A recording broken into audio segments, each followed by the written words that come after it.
Hello again, Godzoners. This is what I'm calling part two of a little talk I started earlier about the UFO phenomenon. It's not really a study or not really proofs. It's just a guy talking to some other people about his thoughts about what these things possibly could be. And what it may pertain to us as a Christian as we sort of watch all this stuff unfold, and the possibility of what these things could be later as it develops into what the powers that be want it to develop into. UFOs, are they real? Probably so.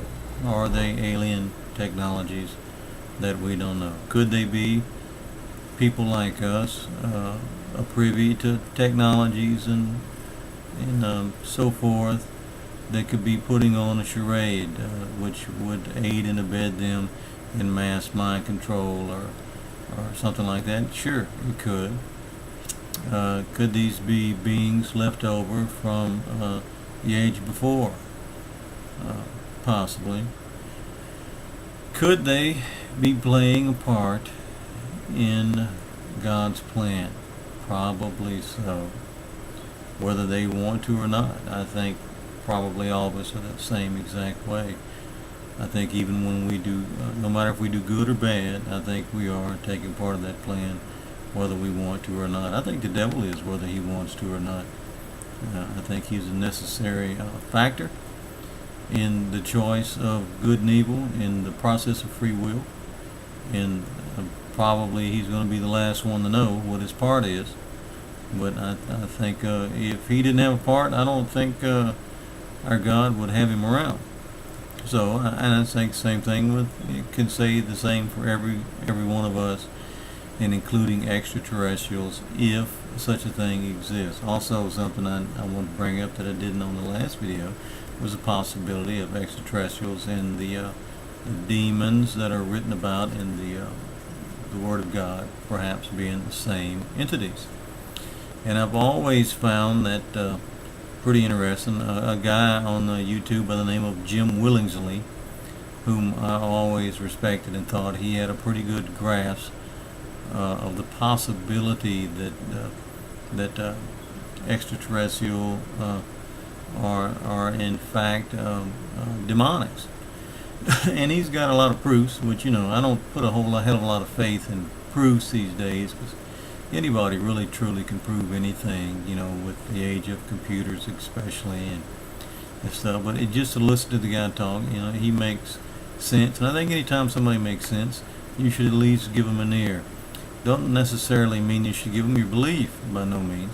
But I think our belief is definitely compiled of many different components and many different segments of what other people believe and what they've learned and what they've shared with us. I think that's important. And henceforth is why I'm sharing what I think about the whole UFO phenomenon to be. Personally, if I took everything as a sum that I've learned about the UFO phenomenon and the beings that would be in those things, I gotta say it's probably a little bit of all. I'd have to say that the human condition is found way to gain the technology to have its own spacecraft that we don't know anything about. When I say we, I mean the public. I think that's a pretty fair guess, because you know, there's a lot of things that goes on behind closed doors we don't know nothing about from the government, and I think they probably have I think it's part of their job. They have a responsibility to try to stay on the cutting edge of technologies, so that we don't fall behind. So I mean, I'm sure there's a group of people out there that if they have the technology to cruise around in space and fly around at night, like over the one in Arizona, and scare the hell out of a lot of people, if they have that technology to do that, I question why would they want to be seen over such a large city by so many people.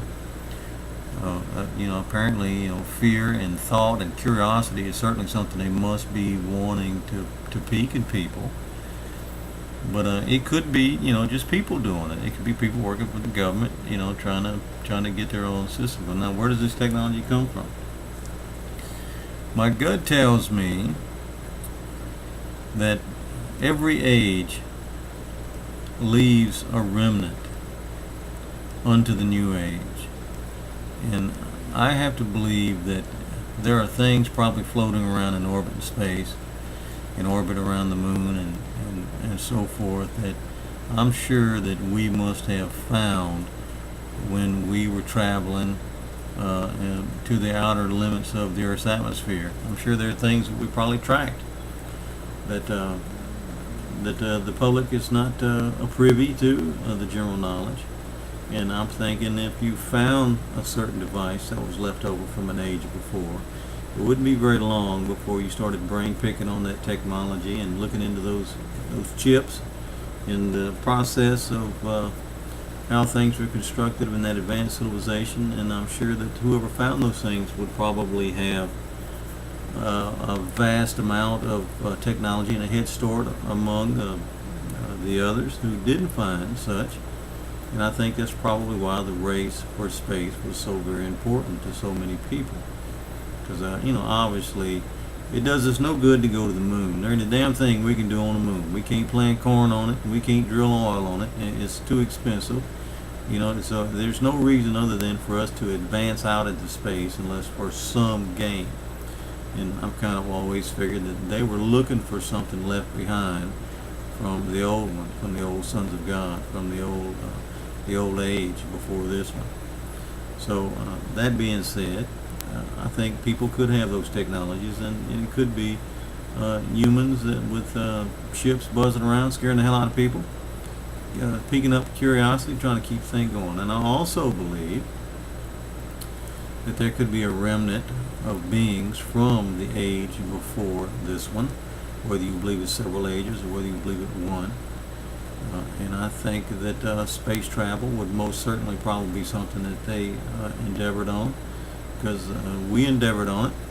So, why wouldn't they somehow evolving themselves to stay living? I've always kind of had a gut feeling that that's what a green and a gray, as we call them, were basically probably somebody much like ourselves at one time, who through their own technology that they've gone after instead of the Spirit of God, they chose technology, they chose knowledge to try to live forever. And I'm thinking they're mixing DNAs with other certain types of DNAs,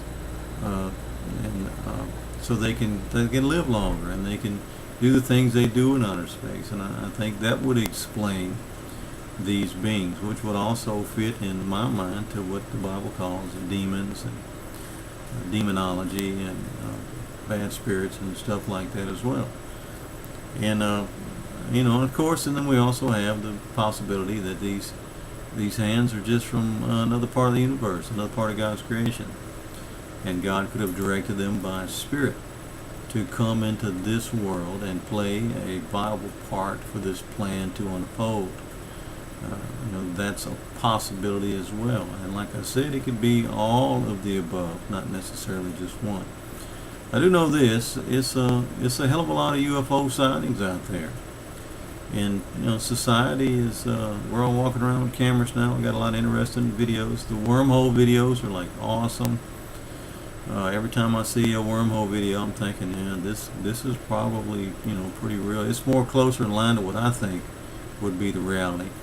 I don't put too much stock in the lights flying across the sky. I mean, many of those are aircraft with a camera that's out of focus within causes a smudge or blur of light where you can't really tell shape or sign. Some of them you can actually see green and red landing lights blinking with inside the glob where it's an aircraft with the running lights on. But the wormholes I always kind of thought was different, and probably had a good bit more validity. I see this tape's almost up to 10 minutes, so I'm going to go ahead and end this tape so I can keep them downloading on YouTube. and I will probably do part 3 as soon as I can.